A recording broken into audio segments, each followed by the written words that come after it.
இப்போ நீங்க எல்லாருமே, அதாவது உங்கள சுத்தி இருக்கிற எல்லாரும் ஒரு பெரிய தகவல்களின் பெருங்கடல்ல மூழ்கிட்டு இருக்கீங்க. கண்டிப்பா. ஒரு டேட்டா ஓஷன். ஆமா, ஒரு டேட்டா ஓஷன்.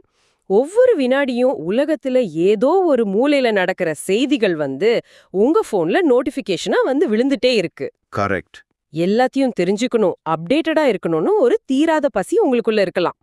ஆனா, இப்போ இங்க ஒரு முக்கியமான கேள்வி வருது. ஆ என்ன கேள்வி? இவ்ளோ தகவல்களையும் நியூஸையும் தெரிஞ்சு வச்சிருக்கிறது ஒரு மனுஷனை நிஜமாவே அறிவாளியா மாத்துமா? இல்ல நாம வெறும் தகவல்களை சுமந்து திரியிற ஒரு நவீன கால முட்டாள்களா மாறிட்டு இருக்கோமா? வாவ், இது ரொம்ப ரொம்ப முக்கியமான ஒரு பாயிண்ட். அதாவது கூகுள்ல தேடினா கிடைக்கிற தகவல்களுக்கும் ஒரு மனுஷனுக்கு நிஜமாவே தேவையான அந்த அறிவு அப்படிங்கிறதுக்கும் என்ன வித்தியாசம்? பாத்தீங்கன்னா, இதுதான் இன்றைய டிஜிட்டல் யுகத்தோட ஒரு மிகப்பெரிய சிக்கல். டேட்டா, அதாவது தகவல்கள் அப்படிங்கிறது வேற, அதை எப்படி பயன்படுத்துறது அப்படிங்கிற விவேகம் இருக்கு இல்லையா, அது வேற. ஆமா. அதுதான் நாம உண்மையான அறிவுன்னு சொல்றோம். இது நாம இப்போ புதுசா கண்டுபிடிக்க வேண்டிய ஒரு விஷயம் கிடையாது. எந்த ஒரு டெக்னாலஜியும் இல்லாத ஒரு காலகட்டத்திலேயே பல்லாயிரம் வருஷங்களுக்கு முன்னாடி வாழ்ந்த நம்ம தமிழர்கள் மனித மூளையோட செயல்பாட்டையும் அறிவோட பரிணாமத்தையும் ரொம்ப துல்லியமா அலசி ஆராய்ஞ்சிருக்காங்க. அதனாலதான் இந்த ஆழமான தேடல்ல நாம ஒரு மிகச் சிறந்த மூலாதாரத்தை இன்னைக்கு கையில் எடுத்திருக்கோம். புலவர் குழந்தை அவங்க தொகுத்தெழுதின நீதி களஞ்சியம் அப்படிங்கிற ஒரு அற்புதமான புத்தகம். ரொம்ப ஆழமான புத்தகம் அது. ஆமா, நாலடியார், பழமொழி, திரிகடுகம், சிறுபைஞ்ச மூலம்னு மொத்தம் 21 பழமையான தமிழ் நீதி நூல்களை ஒன்னா சேர்த்து அதுல இருக்கிற அறிவுடைமை அப்படிங்கிற அதிகாரத்தை தான் நாம இன்னைக்கு முழுசா அலச போறோம். கண்டிப்பா. இதை நான் படிக்கும்போது எனக்கு முதல்ல தோணுன ஒரு ஆச்சரியம் என்னன்னா, அவங்க அறிவை ரொம்ப சிம்பிளா 2 வகையா பிரிக்கிறாங்க. ஆமா, இயற்கை அறிவு அப்புறம் செயற்கை அறிவு. கரெக்ட். ஒன்னு இயற்கை அறிவு, இன்னொன்னு செயற்கை அறிவு. இது இப்போ இருக்கிற ஒரு சைக்காலஜி பார்வையில, ஒரு உளவியல் பார்வையில நாம எப்படி புரிஞ்சுக்கலாம்? இப்போ இத மாடர்ன் காக்னிட்டிவ் சயின்ஸ், அதாவது நவீன அறிவாற்றல் அறிவியலோட ரொம்ப ஈஸியா ஒப்பிடலாம். ஓஹோ, எப்படி? இயற்கை அறிவு அப்படிங்கிறது நாம பிறக்கும் போதே நம்ம மரபணுக்கள்ல, நம்ம டிஎன்ஏல எழுதப்பட்டிருக்கிற ஒரு அடிப்படையான பகுத்தறியும் திறன். அதாவது நம்ம உள்ளுணர்வு மாதிரி, இன்ட்யூஷன். எக்ஸாக்ட்லி. ஒரு சூழ்நிலையை நாம எப்படி ஃபேஸ் பண்றோம் அப்படிங்கிற அந்த உள்ளுணர்வு. ஆனா செயற்கை அறிவு அப்படிங்கிறது நாம பள்ளிக்கூடம், காலேஜ், அப்புறம் புத்தகங்கள் மூலமா கத்துக்கிற அந்த டேட்டா, அந்த எஜுகேஷன். புரியுது. நீதி களஞ்சியத்தோட தொடக்கமே ஒரு பெரிய உண்மையை உடைக்குது. நீங்க எவ்வளோ பெரிய யூனிவர்சிட்டியில படிச்சிருந்தாலும் சரி, அது உங்களுக்கு வெறும் செயற்கை அறிவை மட்டும்தான் கொடுக்கும். வெறும் புஸ்தக அறிவு மட்டும்தான். ஆமா. அந்த படிப்பறிவை வச்சுக்கிட்டு உங்களுக்குள்ள இயற்கையா இருக்கிற அந்த அறிவை எந்த அளவுக்கு நீங்க ஷேர் பண்றீங்க, கூர்மைப்படுத்துறீங்க அப்படிங்கறதுல தான் ஒரு மனுஷனோட உண்மையான அறிவு அடங்கியிருக்கு. அதனால வெறும் புத்தகங்களை மனப்பாடம் பண்றது என்னைக்கும் அறிவாகாது. ஒரு நிமிஷம், இப்ப நீங்க சொல்றத பார்த்தா எனக்கு ஒரு பெரிய முரண்பாடு தோணுது. சொல்லுங்க. நம்ம சமூகத்துல பாத்தீங்கன்னா நிறைய படிச்சவங்க, பெரிய பெரிய டிகிரி வாங்கினவங்க எல்லாம் இருக்காங்க. ஆனா அவங்களோட டே டு டே லைஃப், அவங்க எடுக்கிற முடிவுகள் எல்லாம் பாத்தீங்கன்னா ரொம்ப விசித்திரமா இருக்கும். ஆமா, நிறைய பார்த்திருக்கோம். இந்த சமூகம் ஏன் இவ்ளோ படிச்ச முட்டாள்களை உருவாக்குது? கல்வி அறிவும் உண்மையான அறிவுடைமையும் ஒண்ணு கிடையாது அப்படின்னா, ஒருத்தர் நிஜமாவே அறிவாளிதான் அப்படிங்கறத எப்படி நாம அளக்குறது? இதுக்கு நாலடியார் ஒரு அற்புதமான அளவுகோலை சொல்லுது. என்ன சொல்லுது? ஒருத்தன் எதை அறியணுமோ அதை தெளிவா அறிவதும், எதற்கு அஞ்ச வேண்டுமோ அதற்கு அஞ்சுவதும் தான் உண்மையான அறிவு அப்படின்னு சொல்லுது. அஞ்சுவதா? இப்போ அஞ்சுவது அப்படின்னா அது ஒரு கோழைத்தனம் இல்லையா? பயப்படுறது எப்படி அறிவாகும்? இல்ல. இங்க அஞ்சுவது அப்படிங்கிறது பயம் கிடையாது. ஒரு செயலை செஞ்சா அதோட ரிசல்ட் என்னவா இருக்கும், அது மத்தவங்களுக்கு எந்த அளவுக்கு ஒரு பாதிப்பை ஏற்படுத்தும் அப்படிங்கிற பின்விளைவுகளை பத்தின ஒரு புரிதல் இருக்கணும். ஓ, கான்சிக்வென்சஸ் பத்தி யோசிக்கிறது. கரெக்ட். பழிப்பாவங்களுக்கு அஞ்சுற ஒரு மைண்ட் செட் வேணும். எல்லாத்துக்கும் மேல தான் வாழ்ற வாழ்க்கை இந்த சமூகத்துக்கு ஏதோ ஒரு வகையில நன்மையை தரணும்னு நினைக்கிறான் பாருங்க, அவன் தான் அறிவாளி. இத நான் இப்ப இருக்கிற நம்ம கார்ப்பரேட் இல்லனா ஐடி உலகத்தோட கொஞ்சம் ஒப்பிட்டு பாக்குறேன். சொல்லுங்க. இப்போ ஒருத்தருக்கு ரொம்ப சூப்பரா கார் ஓட்ட தெரிஞ்சிருக்கலாம். கியர் எப்ப மாத்தணும், ஆக்சிலரேட்டரை எப்ப மிதிக்கணும்னு அந்த மெக்கானிசம் எல்லாம் அத்துப்படியா இருக்கலாம். ரைட். அது அவரோட செயற்கை அறிவு. அதாவது அவரு கத்துக்கிட்ட ஒரு ஸ்கில். ஆமா. ஆனா ரோட்ல ஒரு குழந்தை திடீர்னு குறுக்க வரும்போது எங்க பிரேக் அடிக்கணும்னு ஒரு வினாடில ஒரு முடிவு எடுக்கிறார் பாருங்க. ஆமா, அந்த ஸ்பிளிட் செகண்ட் டெசிஷன். அதுதான் விவேகம். எங்க நிக்கணும், எதை செய்யக்கூடாதுன்னு தெரிஞ்சுக்கிறது தான் உண்மையான அறிவு. எல்லாமே செய்ய முடியும் அப்படிங்கிறதுக்காக எல்லாத்தையும் செஞ்சு பார்க்கறது அறிவாகாது. கரெக்டா? ரொம்ப ரொம்ப துல்லியமான ஒரு ஒப்பீடு இது. அந்த பிரேக் அடிக்கிற தருணம் தான் ஒரு மனுஷனோட கண்ட்ரோலை காட்டுது. நாலடியார் இதே கருத்தை அன்றைய வணிகச் சூழலோட பொறுத்து இன்னொரு சூப்பரான பார்வையை தருது. எப்படி சொல்றாங்க? நடுக்கடல்ல பல சவால்கள், புயல்கள் எல்லாத்தையும் தாண்டி வெளிநாடுகளுக்கு போய் பிசினஸ் பண்ணிட்டு எந்த ஒரு சேதாரமும் இல்லாம திரும்பவும் தன்னோட சொந்த துறைமுகத்துக்கு பாதுகாப்பா வந்து சேர்ற ஒரு கப்பல் மாதிரி தான் அறிவுடைமை அப்படின்னு சொல்றாங்க. ஒரு கப்பலோட ஒப்பிடுறாங்களா? வாவ்! ஆமா. அதாவது வாழ்க்கையில பல சவால்களை ஃபேஸ் பண்ணி நேர்மையான வழியில ஒரு நல்ல தொழில் செஞ்சு பணம் சம்பாதிச்சு அதை தானும் அனுபவிச்சு மத்தவங்களுக்கும் கொடுத்து வாழ்ற அந்த முழுமையான வாழ்க்கையை தான் அறிவுடைமைன்னு சொல்றாங்க. உழைப்பு, இன்பம், கொடை இது மூணும் பேலன்ஸ்டா இருக்கிறது தான் அறிவோட அடையாளம். ஆனா இப்போ சமூகத்தோட பார்வை அப்படி இல்லையே. ஏன் அப்படி சொல்றீங்க? நீங்க செல்வம் பத்தி சொன்னதும் எனக்கு ஒரு கேள்வி வருது. இப்போ உண்மையான அறிவு இருக்கிற ஒருத்தனை இந்த உலகம் மதிக்கிறதே கிடையாது. ஆனா யார்கிட்ட ஒரு பெரிய லக்ஸரியான கார் இருக்கோ, விலை உயர்ந்த பிராண்டட் துணிமணி இருக்கோ, அவங்கள பார்த்த உடனே நம்ம மூளை ஓ இவர்தான் பெரிய ஆளு, இவருக்கு எல்லாமே தெரியும் அப்படின்னு நம்ப ஆரம்பிச்சிடுதே.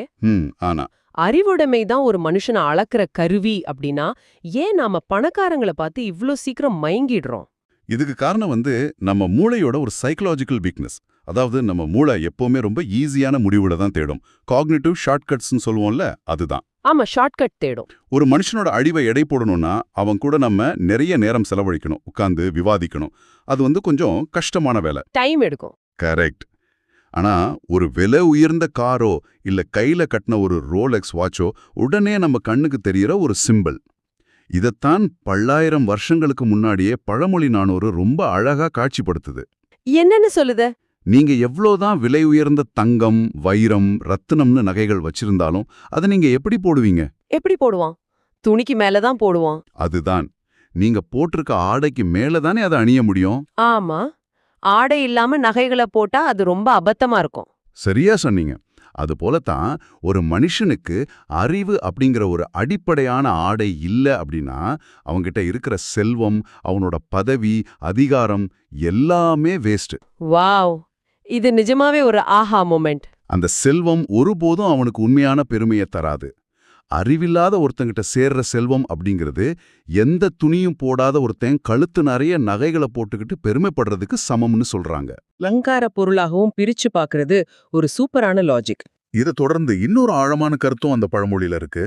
எவ்வளோ பெரிய மலைநாட்டை ஆள்ற செல்வந்தரா இருந்தாலும் சரி, அந்த செல்வம் அப்படிங்கிறது ஒரு நாள் அழியக்கூடியதான், அது நிரந்தரம் கிடையாது. இன்னைக்கு இருக்கோ நாளைக்கு போகும். ஆமா, ஒருவேளை வியாபாரத்துல ஏதோ நஷ்டம் அந்த செல்வம் அவனை விட்டு போயிடுச்சுன்னா அது வரைக்கும் அவனுக்கு இருந்த அந்த போலி பெருமைகள் எல்லாமே காணாம போயிடும். அவன் மனசளவுல உடைஞ்சு போயிடுவான். ஆமா, டிப்ரெஷன்ல போயிடுவாங்க. ஆனா அறிவுடைமை அப்படிங்கிற செல்வம் அந்த மாதிரி கிடையாது. அது ஒரு மனுஷனுக்கு மிகப்பெரிய மன உறுதியை தரும், ரெசிலியன்ஸ் கொடுக்கும். செல்வம் அழிஞ்சாலும் தன்னோட அறிவாற்றலால மறுபடியும் ஒருத்தன் தன்னை நிலைநிறுத்திக்க முடியும். அதனாலதான் அறிவு என்னைக்கும் தோக்கறதில்ல. இத கேட்கும்போது எனக்கு ஒரு பிராக்டிக்கலான சிக்கல் தோணுது. சொல்லுங்க. சரி, ஒருத்தர் இந்த மாதிரி உண்மையான அறிவை வளர்த்துக்கிட்டாருன்னே வச்சுப்போம்.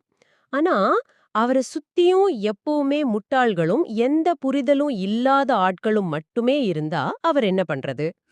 இதை இப்போ இருக்கிற நம்ம சோஷியல் மீடியாவோட கொஞ்சம் கனெக்ட் பண்ணி பாருங்க. எந்த ஒரு சோர்ஸும் இல்லாம ஆயிரக்கணக்கான வதந்திகளும் ஃபேக் நியூஸும் டெய்லி ஷேர் ஆகுது.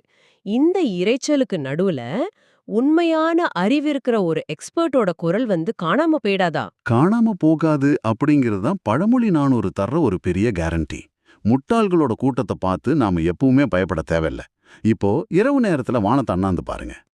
பார்த்தா கோடிக்கணக்கான நட்சத்திரங்கள் இங்க மின்னிட்டு இருக்கும். ஆனா அத்தனை கோடி நட்சத்திரங்க ஒன்னு சேர்ந்தாலும் அந்த இரவோட இரலை முழுசா போகிட முடியுமா? முடியாது, வெளிச்சம் வராது.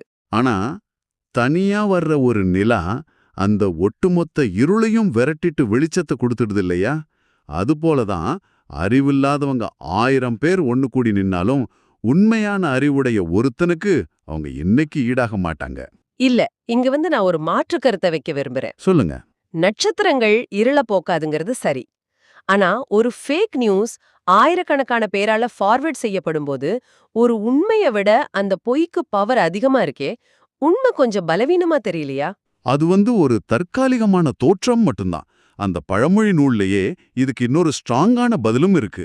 பகல்ல வானத்துல சுடர்விட்டு எரியிற சூரியனை யாராவது தன்னோட 2 கைகளையும் வச்சு மறைச்சிட முடியுமா? முடியாது. கைய வச்சு மறைக்க முடியாது. ஒருவேளை ஒரு சின்ன மேகம் வந்து கொஞ்ச நேரம் அதை மறைக்கலாம். ஆனா சூரியனை நிரந்தரமா மறைக்கிறது அப்படிங்கிறது சாத்தியமே இல்லாத ஒரு விஷயம். கரெக்ட். அதே போலதான் உண்மையான அறிஞர்களோட பெருமைய முட்டாள்கள் பேசுற பொய் வார்த்தைகளால ஒருபோதும் மறைக்க முடியாது. அவதூறுகள் வந்து ஒரு திரையை போல கொஞ்ச நேரம் தற்காலிகமா இருக்கலாம். ஆனா அந்த திரையை கிழிச்சுக்கிட்டு உண்மை எப்படியும் வெளியே வந்தே தீரும். அறிவோட இயல்பே வந்து தன்னைத்தானே நிலைநிறுத்திக்கிறது தான். சரி, இதெல்லாம் கேக்குறதுக்கு ரொம்ப நல்லா இருக்கு. ரொம்ப மோட்டிவேஷனலா இருக்கு. ஆனா இதையெல்லாம் ஒரு சாதாரண மனுஷனோட டெய்லி லைஃப்க்கு கொண்டு வருவோம். கொண்டு வருவோம். நான் காலையில எழுந்து ஆபீஸ்க்கு போறேன். அங்க ஆபீஸ் பாலிடிக்ஸ் நடக்குது. நிறைய பேர் என்ன கோவப்படுத்துறாங்க. இந்த சாதாரணமான தினசரி வாழ்க்கையில இந்த அறிவுடைமை எப்படி என்ன பாதுகாக்கும்? ஒரு அறிவாளி தன்னோட டியூஸ்டே மார்னிங்கை எப்படி ஃபேஸ் பண்ணுவான்? இங்கதான் இந்த நீதி நூல்கள் வந்து வெறும் தத்துவங்களா மட்டும் இல்லாம நம்ம வாழ்வியல ஒரு மிகச்சிறந்த மென்டல் ஹெல்த் கைடா மாறுது. திரிகடுகம் ஒரு உண்மையான அறிவாளியோட 3 மிக முக்கியமான தினசரி செயல்களை பட்டியலிடுது. என்னென்ன அந்த 3 விஷயங்கள்? முதலாவது, தன்னோட சினத்தை சுருக்கிக் கொள்வது, அதாவது கோபத்தை கட்டுப்படுத்துறது. 2வது, மத்தவங்க தன்னை நோக்கி வீசுற வசைச்சொற்களை பொறுத்துக்கிறதா? சரி, 3வது, வறுமையின் காரணமா தன்கிட்ட குடிக்க வெறும் கூழ்தா இருக்கு அப்படின்னாலும் அதையே நெய் மாதிரி நினைச்சு மன நிறைவோட ஏத்துக்கிறது. ஒரு நிமிஷம். இது ரொம்பவும் ஆபத்தான ஒரு சிந்தனையா எனக்கு படுது. ஏன் அப்படி தோணுது உங்களுக்கு? யாராவது நம்மள திட்டுனா அதை அப்படியே பொறுத்துக்கணுமா? நம்ம கிட்ட கூழ் தான் இருக்குன்னா அதையே திருப்தியா குடிச்சிட்டு கம்முன்னு இருந்துடணுமா? இதையெல்லாம் அப்படியே ஏத்துக்கிட்டா இந்த கார்ப்பரேட் உலகத்திலயோ இல்ல இந்த சமூகத்திலயோ நம்மள ரொம்ப வீக்கானவங்கன்னு நினைச்சு மிதிச்சிட்டு போயிட மாட்டாங்களா? இது வந்து ஒரு வறுமையையும் கோழைத்தனத்தையும் நியாயப்படுத்துற மாதிரி இல்லையா? நீங்க கேக்குறது ரொம்ப ரொம்ப நியாயமான ஒரு சந்தேகம்தான். ஆனா அவங்க சொல்ல வர்றது கோழைத்தனத்தை கிடையாது, மாறாக உணர்ச்சி கட்டுப்பாட்டை, எமோஷனல் ரெகுலேஷன்னு சொல்லுவோம். அதாவது எமோஷன்ஸை கண்ட்ரோல் பண்றது. ஆமா, ஒருத்தன் உங்களை திட்டும்போது நீங்க கோவப்படுறீங்க அப்படின்னா உங்களோட உணர்ச்சிகளோட ரிமோட் கண்ட்ரோல் அந்த முட்டாள்கிட்ட இருக்குன்னு அர்த்தம். நான்மணிக் கடிகை இதை ஒரு அற்புதமான சைக்கலாஜிக்கல் பார்வையில விளக்குது. என்ன சொல்லுது?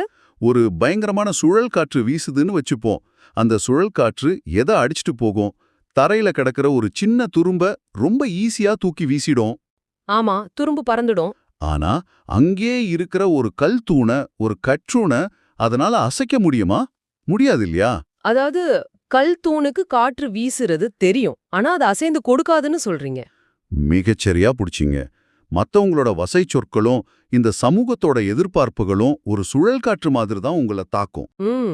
முட்டாள்கள் வந்து அந்த சின்ன துரும்ப கொல டக்குன்னு உணர்ச்சி வசப்பட்டு அந்த சுழல்ல சிக்கி தவறான முடிவுகள் எடுப்பாங்க, தங்களோட நிம்மதியை இழந்துருவாங்க. ஆனா அறிவாளி ஒரு கல் தூண் மாதிரி. ஓஹோ. மத்தவங்க தன்னை திட்டுறாங்க அப்படிங்கிறது அவனுக்கு தெரியும், ஆனா அவனோட உள்மன அமைதியை யாராலையும் அசைக்க முடியாது. கோபத்தை கண்ட்ரோல் பண்றது அப்படிங்கிறது மத்தவங்களுக்காக கிடையாது, உங்களோட மென்டல் எனர்ஜியையும் உங்களோட நேரத்தையும் வீணாக்காம பாதுகாத்துக்கிறதுக்காக தான். Wow, beautiful. அப்ப அந்த கூழ் குடிக்கிற மேட்டர். கூழை குடிச்சு திருப்தி அடையிறது அப்படிங்கிறது வறுமையை கொண்டாடுறது கிடையாது. பொருட்களின் மேல இருக்கிற மோகத்தை குறைச்சு நான் எந்த பொருளுக்கும் அடிமை கிடையாது அப்படிங்கிற ஒரு மனநிலையை உருவாக்குறது. ஹெடானிக் டிட்டாச்மெண்ட்னு சொல்லுவாங்க. இது உண்மையிலேயே ஏன் சிந்தனைய அப்படியே மாத்திடுச்சு. பொறுத்துக்கிறது அப்படிங்கிறது பலவீனம் கிடையாது, அது நம்மளோட எனர்ஜியை வீணாக்காம பாதுகாக்கிற ஒரு கவசம் அப்படிங்கறத ரொம்ப அழகா புரிய வச்சீங்க. ஆமா. சரி, இது அப்படி இன்னொரு கோணத்துல நம்ம பாப்போம். இந்த அளவுக்கு கோபத்தை கண்ட்ரோல் பண்ற பக்குவம், கல் தூண் மாதிரி ஒரு உறுதி, இதெல்லாம் வர்றதுக்கு ஒரு பெரிய அனுபவம் வேணுமா? அதாவது நமக்கு வயசானாதான் இந்த அறிவு வருமா? இது வந்து நம்ம சமூகத்துல ரொம்ப ஆழமா வேரூன்றி இருக்கிற ஒரு தப்பான நம்பிக்கை. வயசுக்கும் அறிவுக்கும் நேரடியான தொடர்பே கிடையாது அப்படிங்கிறது சிறுபஞ்சு மூலம் ரொம்ப தெளிவா உடைக்குது. எப்படி உடைக்குது? இயற்கையை கொஞ்சம் கவனிச்சு பாருங்க. பெரும்பாலான மரங்கள்ல முதல்ல பூக்கள் பூக்கும், அதுக்கப்புறம் தான் காய்க்கும். இது வந்து சாதாரணமான ஒரு விஷயம். ஆனா சில மரங்கள் இருக்கு, அது பூக்காமலே நேரடியா காய்க்கும் தன்மை கொண்டது. ஆமா, பலமரம் அப்படித்தானே? கரெக்ட், பலாமரம் மாதிரி. மனுஷங்கள்லயும் இது பொருந்தும். சிலர் பல வருஷங்கள் வாழ்ந்து பல அடிகளை வாங்கி முதுமையில தான் அந்த பக்குவத்தை அடைவாங்க. ஆனா வேறு சிலர் பாத்தீங்கன்னா ரொம்ப இளமையிலேயே தங்களுக்குள்ள இருக்கிற இயற்கை அறிவோட கூர்மையால வயசானவங்களை விட சிறந்த அறிவோடும் கரெக்டா முடிவெடுக்கிற திறனோடும் இருப்பாங்க. அதனால ஒருத்தரோட அறிவை என்னைக்கும் அவரோட வயசை வச்சு அளவிடவே கூடாது. அப்படியென்றால் பிறப்பு, நாம எந்த குடும்பத்துல பிறக்கிறோம், எந்த அளவுக்கு ஒரு பெரிய பேக்ரவுண்ட் இருக்கு அப்படிங்கிறது ஒரு மனுஷனோட அறிவை தீர்மானிக்குமா? அது ஏன் கேக்குறீங்க? ஏன்னா இன்னைக்கும் பாத்தீங்கன்னா எலைட் அப்படின்னு சொல்லப்படுற பெரிய குடும்பங்கள்ல பிறந்தவங்களுக்கு தானே சமூகத்துல அதிக மதிப்பு கொடுக்கப்படுது. அதுக்கும் நம்ம நூல்கள் ரொம்ப தீர்க்கமான பதில சொல்லுது. ஒருத்தன் இந்த சமூகத்தால மிக உயர்ந்த குடி அப்படின்னு கருதப்படுற ஒரு இடத்துல பிறந்திருக்கான். ஆனா அவன்கிட்ட எந்த ஒரு நற்குணங்களும் இல்ல, அறிவும் இல்ல அப்படின்னா அந்த பிறப்பால எந்த ஒரு யூஸும் கிடையாது. ஓ, பேக்ரவுண்ட் முக்கியம் இல்ல. கண்டிப்பா இல்ல. மாறாக சமூக படிநிலையில ரொம்ப கீழான ஒரு நிலையில பிறந்திருந்தாலும் சரி, அவன்கிட்ட நல்ல குணங்களும் விரிவான அறிவும் இருந்தா அவன்தான் உண்மையிலே உயர்ந்தவன். சூப்பர். இத வெற்றி வேர்க்கை இன்னொரு படி மேல போய் அதிகாரத்துக்கும் அறிவுக்கும் நடக்கிற போட்டியில எது ஜெயிக்கும் அப்படின்னு சொல்லுது. எது ஜெயிக்கும்? ஒரு நாட்டை ஆள்ற மாபெரும் அரசனாகவே இருந்தாலும் சரி, அவன்கிட்ட பெரிய மிலிட்டரி பவர், பணபலம் எல்லாமே இருந்தாலும் அவன் யார தேடி போவான் தெரியுமா? யார தேடி? அறிவில் சிறந்த ஒருத்தனை தான் அவன் தேடி போவான். அதிகாரத்தோட உச்சியில இருக்கிறவன் கூட அறிவோட காலடியில தான் பணிஞ்சு நிக்கணும். அறிவுதான் உண்மையான உச்சபட்ச அதிகாரம். இது ஒரு மிகச்சிறந்த முத்தாய்ப்பான கருத்து. நாம இந்த ஆழமான தேடலோட இறுதி பகுதிக்கு வந்துட்டோம். இது ஏதோ ஒரு சாதாரண விவாதமா இல்லாம நம்மளோட அன்றாட பிரச்சனைகளுக்கான ஒரு சைக்கலாஜிக்கல் கைடாவே மாறிடுச்சுன்னு தான் நான் சொல்லுவேன். ஆமா, எனக்கும் அப்படிதான் தோணுது. உண்மையான அறிவுடைமை அப்படிங்கிறது வெறும் புத்தகங்கள்ல இருக்கிற தகவல்களை மனப்பாடம் பண்றதோ இல்ல யூனிவர்சிட்டியில பட்டங்கள் வாங்குறதோ கிடையாது. எந்த சூழ்நிலையிலயும் இமோஷனல் ஆகாம ஒரு கல் தூண் மாதிரி ஸ்ட்ராங்கா நிக்கிறது. கரெக்ட். மத்தவங்களோட அங்கீகாரத்துக்காக நம்ம நிம்மதியை இழக்காம இருக்கிறது, நம்மளோட எனர்ஜியை எங்க செலவு பண்ணணும், எங்க அமைதியா கடந்து போகணும் அப்படிங்கிற அந்த விவேகத்தை தான் பல்லாயிரம் வருஷங்களுக்கு முன்னாடியே நம்ம தமிழர்கள் அறிவுடைமை அப்படின்னு ரொம்ப தெளிவா வரையறுத்திருக்காங்க. நீங்க ரொம்ப சரியா தொகுத்துட்டீங்க. இதைய ஒரு பெரிய பிக்சர்ல, அதாவது ஒட்டுமொத்த மனித வாழ்க்கையோட பொருத்தி பார்த்தா நம்ம இன்னும் ஆழமான ஒரு உண்மையை இங்க புரிஞ்சுக்க முடியும். இன்னும் ஆழமான உண்மையா? அதென்ன? முதுமொழி காஞ்சி அப்புறம் கொன்றைவேந்தன் ஆகிய நூல்கள் ஒரு புதிய மிக வலிமையான கோணத்தை இங்க முன்வைக்குது. மாடர்ன் லைஃப்ல நம்மளோட மிகப்பெரிய துயரமே என்ன தெரியுமா? என்னவா இருக்கும்? பணம் இல்லாததா? இல்ல, தன்கிட்ட இல்லாத ஒன்ன நினைச்சு ஏங்கி தவிக்கிறது தான். அடுத்தவங்க கிட்ட இருக்கிற கார், அடுத்தவங்க கிட்ட இருக்கிற பதவி அப்படின்னு தன்கிட்ட இல்லாததை எண்ணி வருந்தாம இருக்கிறது தான் உண்மையான அறிவுடைமைன்னு முதுமொழி காஞ்சி சொல்லுது. ஆமா, இந்த கம்பாரிசன் தான் நம்ம நிம்மதியே கெடுக்குது. கரெக்ட். ஒருவேளை நாம ரொம்ப கடுமையா உழைச்சோம், நாம விரும்பின ஒரு பொருள் நமக்கு கிடைக்கல அப்படின்னா என்ன பண்றது? என்ன பண்றது? ஃபீல் பண்ணுவோம். அதுக்குத்தான் கொன்றைவேந்தன் ரொம்ப கராரா ஒரே வரியில ஒரு சொல்யூஷன் சொல்லுது. கிட்டாத்தாயின் வெட்டென மர. கிட்டாத்தாயின் வெட்டென மர. வாவ். அதாவது நமக்கு கிடைக்காத ஒரு பொருளை உடனடியா மனசுல இருந்து அறுத்து எரிஞ்சிட்டு மறந்துடணும். அதையே பிடிச்சு தொங்கிட்டு இருக்க கூடாது. இதுதான் ஒரு மனுஷனுக்கு உண்மையான நிம்மதியை தர ஆகச் சிறந்த அறிவு. கிட்டாதாயின் வெட்டன மர. எவ்வளவு சக்தி வாய்ந்த வார்த்தைகள் பாருங்க. இதை விட ஒரு சிறந்த மென்டல் ஹெல்த் அட்வைஸ் இருக்கவே முடியாது. கண்டிப்பா முடியாது. எதையாவது அடையணும், எதையாவது சேர்க்கணும்னு சதா ஓடிக்கிட்டு இருக்க அந்த வாழ்க்கையில உங்க தோள்கள்ல நீங்க என்னென்ன சுமைகளை சுமந்துட்டு இருக்கீங்கன்னு ஒரு கணம் யோசிச்சு பாருங்க.